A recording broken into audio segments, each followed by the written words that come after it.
సంవత్సరాల తరబడి ఎన్ని మందులు వాడినా మీ మోకాల నొప్పులు తగ్గట్లేదా? ప్రాణ పెయిన్ క్లినిక్ లో అత్యాధునిక చికిత్స. Welcome to Suman TV. నేను మీ సుమన్ టీవీ నాగ్.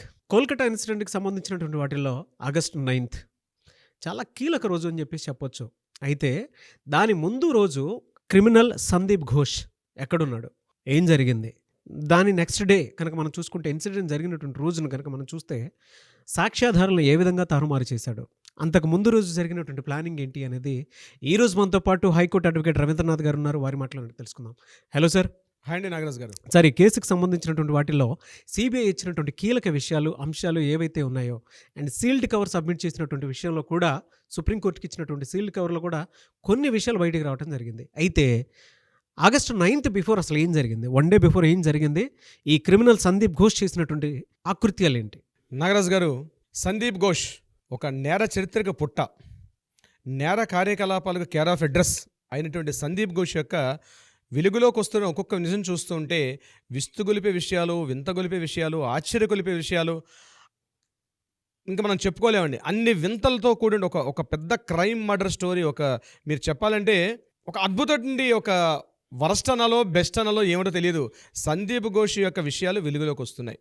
అందులో ముఖ్యంగా ఆగస్టు 9వ తేదీ ఏదైతే Kolkata rape and murder case జరిగిందో, దానికి ముందు రోజు ఏం జరిగింది, కొన్ని గంటలకు ముందు సందీప్ ఘోష్ ఎక్కడున్నాడు, ఎవరెవరితో మాట్లాడుతున్నాడు, ఇతని యొక్క ప్రైవేట్ కార్యకలాపాలు ఏంటి, ఇతనికి ఎవరితో సంబంధాలు ఉన్నాయి, ఇతని యొక్క చరిత్ర ఏమిటి అనే విషయాల మీద మనం వెలుగులోకి వెళ్తున్నప్పుడు, మొట్టమొదటిగా తెలుగు సోషల్ మీడియా చరిత్రలో మొట్టమొదటి నేను చెప్పబోతున్నాను నాగరాజ్ గారు. ఇది మన సుమన్ టీవీ రిలీజ్ చేసినటువంటి మొట్టమొదటి వెలుగులోకి వచ్చిన విషయం. ఎక్కడా రాలేదు మన తెలుగు లాంగ్వేజ్లో. ఈవెన్నో నాకు తెలిసి నేషనల్ లాంగ్వేజ్లో వచ్చిందో కూడా నాకు తెలియదు. కానీ ఈ మాట ఇప్పటివరకు మనం చేసే 300 ఎపిసోడ్లు ఎక్కడ నేను చెప్పలేదు. కానీ ఇప్పుడు బహిరంగంగా చెప్తున్నాను నేను. ఫస్ట్ టైం సందీప్ ఘోష్ ఏం చేశాడు ఆగస్టు 8వ తేదీ నాడు అని, ఎక్కడున్నాడు, అతని యొక్క చరిత్ర ఏమిటంది పూర్తిగా మనకి వెలుగులోకి వచ్చిన వెంటనే జస్ట్ రిలీజ్ అయింది. ఆ విషయాన్ని మీతో పంచుకునే ప్రయత్నం చేస్తున్నాను నాగరాజు గారు. దీనికి సంబంధించిన విషయం ఏమిటంటే, ఆగస్టు 8వ తేదీ ఇతని యొక్క కాల్ డేటాని మొత్తం తీసుకోవడం జరిగింది. ముఖ్యంగా అతని టోటల్ సాక్ష్యాధారాలన్నీ కూడా పూర్తిగా రూపుమాపేశారు. ఆగస్టు 9న జరిగింది. 14వ తారీఖు నాడు సిబిఐ వాళ్ళు ఇంటర్గేషన్ స్టార్ట్ చేశారు. ఈలోగా ఎంతవరకు డ్యామేజ్ జరగాలో అంత డ్యామేజ్ జరిగిపోయింది. కానీ కేంద్ర దర్యాప్తు బృందమైనటువంటి సిబిఐ ఆఫీసర్స్ వెలుగులోకి వచ్చిన తర్వాత ఒక్కొక్క ఇతని మీద ఫస్ట్ జరిగింది ఏమిటి, ఇతని యొక్క ఆర్థిక అవకతవకలకు సంబంధించి సిబిఐ వాళ్ళు ఫస్ట్ జాయిన్ అయితే, ఇతను వెలుగులోకి వచ్చిన విషయాలు ఒకటి వెలుగులోకి వస్తున్నారు. కానీ ఏమీ సాక్ష్యాధారాలు పూర్తిగా మాఫీ చేస్తాం, ఎక్కడ సాక్ష్యాధారాలు లేకుండా నేను ధైర్యంగా ఒక క్రిమినల్ చర్యకు పాల్పడతానని ఎవరైనా ఒక దుశ్చర్యకు పాల్పడితే సందీప్ ఘోష్ యొక్క జీవిత చరిత్ర ఒక నిదర్శనం. నేరస్తుడైనవాడు ఎప్పుడు తప్పించుకునే అవకాశం లేదు. ఏదో ఒక నాడు ఏదో ఒక రకంగా బయటపడే అవకాశం ఉంటుంది.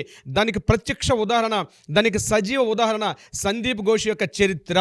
మీతో నేను వివరించబోయే విషయం ఏంటంటే, సందీప్ ఘోష్కి కేవలం ఆర్జికర్ మెడికల్ కాలేజ్ ఒక్కటే హాస్పిటల్ కాదు, ఇతను ఒక ప్రైవేట్ క్లినిక్ కూడా నడుపుతున్నాడు, ఇతను ఒక ప్రైవేట్ వింగ్ కూడా నడుపుతున్నాడు, ఒక ప్రైవేట్ హాస్పిటల్. ముఖ్యంగా ఇతనికి వేరే అడ్డా ఉంది. ఆ అడ్డాలో ఇతను పూర్తిగా చాలా యాక్టివిటీస్ చాలా చేస్తున్నాడు. దీనికి సంబంధించిన వివరాలు నేను మీకు డీటెయిల్స్తో చెప్తాను. ఇతను కలకటాకు దగ్గరగా, అంటే ఆర్జికర్ మెడికల్ కాలేజీకి దగ్గరగా ఉన్నటువంటి, అంటే ఈ విషయాలు ఎలా వెలుగులోకి వచ్చాయని ముందుగా మీరు డౌట్ రైజ్ చేయొచ్చు. ఆ డౌట్ ఏంటంటే, సెల్ ఫోన్ ద్వారా ఇతను ఆయా ముందు రోజు ఎవరెవరితో మాట్లాడుతున్నాడు, ఇతను ఏ ప్రాంతాల్లో తిరుగుతున్నాడు, పూర్తిగా సెల్ టవర్స్ నుంచి వచ్చిన సిగ్నల్స్ ఆధారంగా ఇతను ఏ ప్రాంతాల్లో ఉన్నాడని పూర్తిగా సిబిఐ వాళ్ళు ట్రాయ్తో సంప్రదించి, అంటే ట్రాయ్ అంటే టెలికాం డిపార్ట్మెంట్ వాళ్ళతో సంప్రదించి ఆ మొత్తం విషయాలు వెలుగులో తీసుకొచ్చారు. ఏ టవర్ దగ్గర ఉన్నాడు, ఏ టవర్తో ఎంతసేపు మాట్లాడిన విషయాన్ని మొట్టమొదటిగా వెలుగులోకి తీసుకొచ్చారు.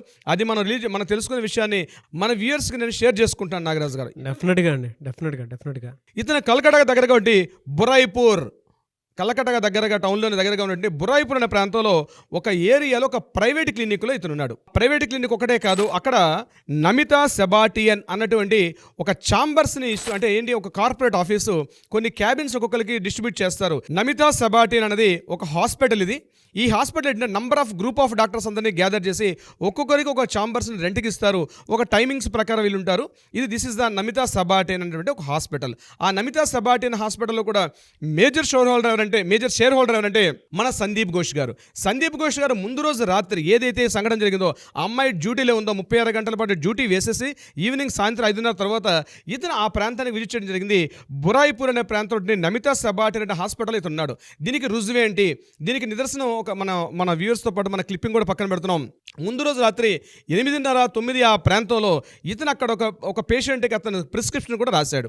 ఆ ప్రిస్క్రిప్షన్లో అక్కడ ఏం పిలుస్తున్నారంటే సందీప్ ఘోష్ కాకుండా ఎస్ ఘోష్ అనే పేరుతోటి ఇతను ఒక ప్రిస్క్రిప్షన్ కూడా రాశాడు. పైన నమితా సబాటి అని చెప్పి ఒక ప్రిస్క్రిప్షన్ పేడలో orthopaedic surgeon, MS orthopaedic surgeon అని చెప్పి ఇతను రాసుకున్న ప్రిస్క్రిప్షన్ పేడ కూడా మనకు దొరికింది. దాన్ని కూడా మనం ఇప్పుడు దీంతో పాటు మనం చూపిద్దాం నాగరాజ్ గారు. డెఫినెట్గా ఆ ప్రిస్క్రిప్షన్ కూడా ఉంటుంది. దాంట్లో క్లియర్గా ఎస్ ఘోష్ ఉంటుంది, ఆ నమితా సబాటి అని తనకు సంబంధించి ఉంటుంది. అయితే ఇక్కడ ప్రిస్క్రిప్షన్ కనిపించడం వల్ల గొప్ప విషయం కాదు. ఎందుకు మనం దీని గురించి ఇంతగా మాట్లాడుతున్నాం అంటే రిజిస్టర్డ్ నెంబర్ ఉంటుంది. రిజిస్టర్డ్ నెంబర్ కంపల్సరీ ఏంటంటే as per the Indian medical association rules ప్రకారం అంటే సెక్షన్ 1/4/1 ప్రకారం నేషనల్ మెడికల్ కౌన్సిల్ యొక్క యాక్ట్ ఉంది. ఆ యాక్ట్లో 1/4/1 అందులో 2002 యాక్ట్ వచ్చింది. దాని రూల్ ప్రకారం ఏంటంటే ఎనీ మెడికల్ ప్రాక్టీషనర్ తన రాస్తున్న ప్రిస్క్రిప్షన్ పేడ మీద కంపల్సరీ తన రిజిస్టర్డ్ నెంబర్ ఖచ్చితంగా రాయాలి. ఎవరైనా అట్లా రిజిస్టర్డ్ నెంబర్ వేయకుండా ప్రిస్క్రిప్షన్ రాస్తే ఆయనకి ఏంటంటే ఆయన మీద మనం చట్టపరమైన చర్యలు తీసుకునే అవకాశం ఉంటుంది. కానీ ఇన్ని సంవత్సరాల అనుభవం ఉన్నటువంటి సందీప్ ఘోష్ కూడా ఆ ప్రిస్క్రిప్షన్ పేడ మీద తన రిజిస్టర్డ్ నెంబర్ లేకుండా ఒక ప్రిస్క్రిప్షన్ రాయడం జరిగింది. విత్ స్టాంపింగ్ ఉంటుంది. పక్కన మనం ప్లే అవుతుంది చూడండి. దీనిపైన స్టాంపింగ్ ఉంటుంది, ఎస్ ఘోష్ అని ఉంటుంది, క్లియర్గా డీటెయిల్స్ అన్నీ కూడా ఉంటుంది. మరి ఎస్ ఘోష్ అంటే ఈ సందీప్ ఘోషా కాదా అని మన ఆడియన్స్కి మళ్ళీ డౌట్ వచ్చే అవకాశం ఉంటుంది. అయితే ఈ నమితా సబాటి అనే వాళ్ళు ఎవ్రీ వీక్ కొన్ని పాంప్లెట్స్ పంచుతూ ఉంటారు. అలాగే పేపర్లో ఒక ప్రకటన కూడా వేస్తారు. అది బంగ్లా భాషలో ఉంటుంది. ముఖ్యంగా వాళ్ళు లోకల్లో వేస్తారు. ఈ నమితా సబాటి అని బురాయిపూర్లో ఏదైతే హాస్పిటల్ ఉందో పేషెంట్స్ కోసం చెప్పి పెద్ద ఒక యాడ్స్ కూడా వేస్తారు. ఆ యాడ్స్లో ఎవరెవరు డాక్టర్స్ ఈ ఛాంబర్లో ఉన్నారు, ఏ డాక్టర్స్ ఏ టైమింగ్స్లో వస్తారని చెప్పి వాళ్ళ క్లియర్ నేమ్తో సహా వేస్తారు. ఇప్పుడు మనం మాట్లాడుతున్న మన వీడియోలో పక్కనే ప్లే చేయించండి. అది కూడా ఆ పేపర్ కటింగ్ కూడా మన దగ్గర ఉంది. డెఫినెట్గా అండి.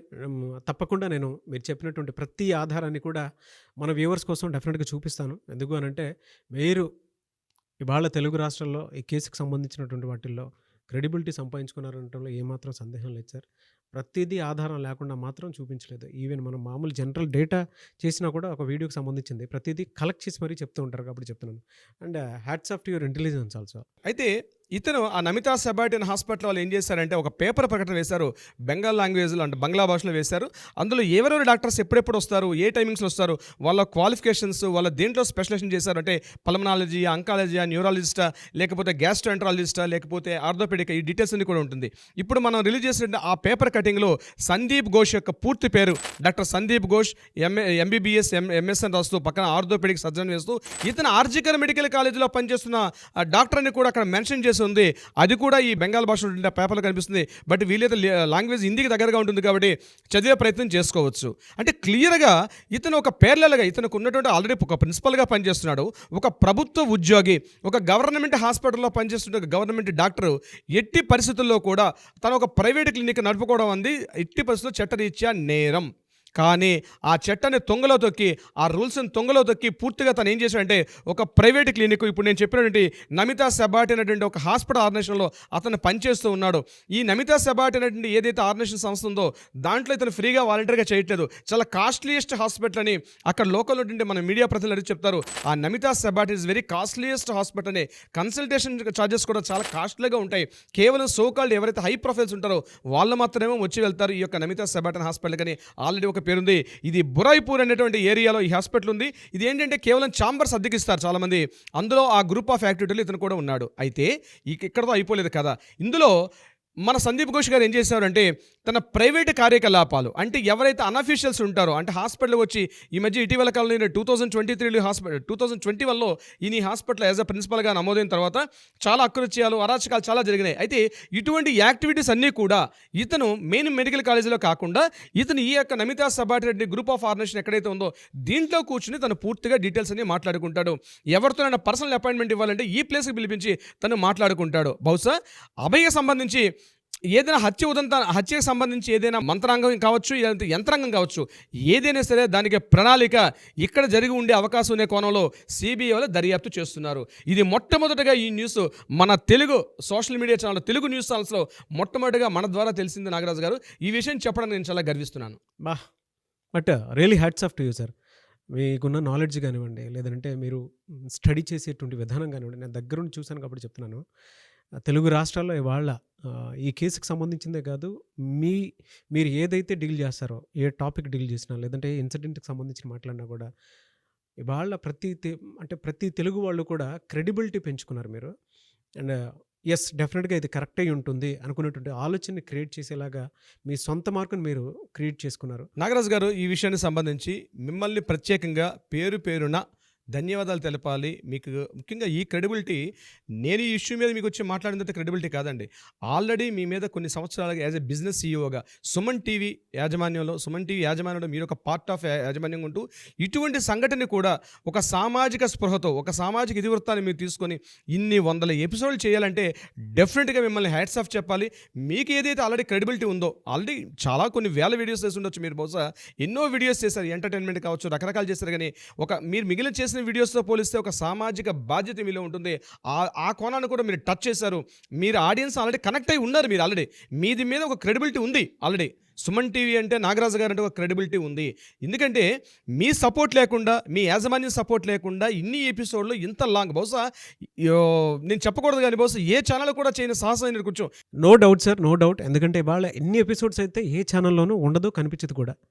ఓన్లీ సుమన్ టీవీలోనే కనిపిస్తూ ఉంటుంది మనకి. వితౌట్ యువర్ సపోర్ట్ నాగరాజు గారు, డెఫినెట్గా ఈ తీర్పు వచ్చిన తర్వాత మనం ఖచ్చితంగా మన వ్యూయర్స్ అందరితో కలిసి మనం ఒక అకేషన్ చేసుకుందాం. డెఫినెట్గా దీంట్లో మిమ్మల్ని పేరుగా really hats off Nagaraju garu. Thank you sir. చేస్తున్నటువంటి కృషి అభినందనీయం మిమ్మల్ని. Thank you sir. మనతో పాటు మన ఆడియన్స్ కూడా మనల్ని ఆ విధంగా అంటే ఒక్కొక్క మంచి లెవెల్కి ఒక్కొక్క మెట్టు ఎక్కించారని చెప్పేసి చెప్పడంలో ఏమాత్రం సందేహం లేదు. ఎందుకంటే జస్టిస్ కోసం మనతో పాటు ఇంతమంది నడుచుకుంటూ వస్తున్నారు కాబట్టే మనకు ఆ బలం దొరికింది.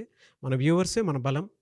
వారికి స్పెషల్ థ్యాంక్స్, అండ్ మీకు స్పెషల్ థ్యాంక్స్. ఎందుకంటే మన దగ్గరకు వచ్చేటువంటి వాళ్ళు ఎవరైతే ఉంటారో, వీడియోస్ చూసిన తర్వాత ప్రతి ఆడపిల్ల కూడా కొన్నిసార్లు అంటే కాంటాక్ట్ నెంబర్కి కాల్ చేసి మీ దగ్గరకు వచ్చేసిన తర్వాత అన్యాయం జరిగిందనంటే, మీరు పోలీస్ స్టేషన్కి ఫోన్ చేస్తే ఆగిపోయినటువంటి విచారణ ఏదైతే ఉందో అది మళ్ళీ కంటిన్యూ చేసి వాళ్ళకి న్యాయం జరిగినటువంటి సందర్భాలు కోకొల్లలు నా ముందే చూశాను నేను.